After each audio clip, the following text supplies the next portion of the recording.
किल्ले रायगडावर कचरा टाकणाऱ्यावर प्रवीण तरडे संतापलेत। रायगडावर कचरा टाकणाऱ्यांना प्रवीण तरडेंनी सुनावलंय। रायगड आपलं याचं भान ठेवा, रायगडवरील स्वच्छता आपली जबाबदारी, असं वक्तव्य प्रवीण तरडे यांनी केलं।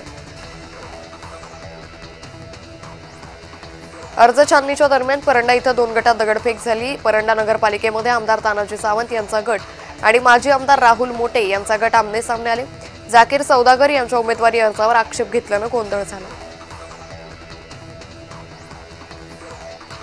मुंबई आग्रा महामार्गावर मालेगाव तालुक्यातील चौंदाणे गावाजवळ तिहेरी भीषण अपघात झालाय। अपघात होऊन कारमधील चालकाचा जागीच मृत्यू झालाय। अपघातात 3ही गाड्यांचं मोठ्या प्रमाणात नुकसान झालं।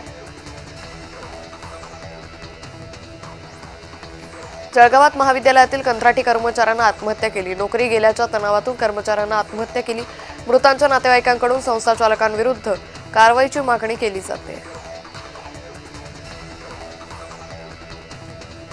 जळगावमधील रावेर इथं जन्मदात्या पित्याकडून पोटच्या मुलाची हत्या करण्यात आली। पिता रवींद्र पाटीलला पोलिसांकडून अटक करण्यात आली आहे। संपत्तीच्या वादातून मुलाची हत्या करण्यात आल्याची माहिती पोलिसांनी दिली।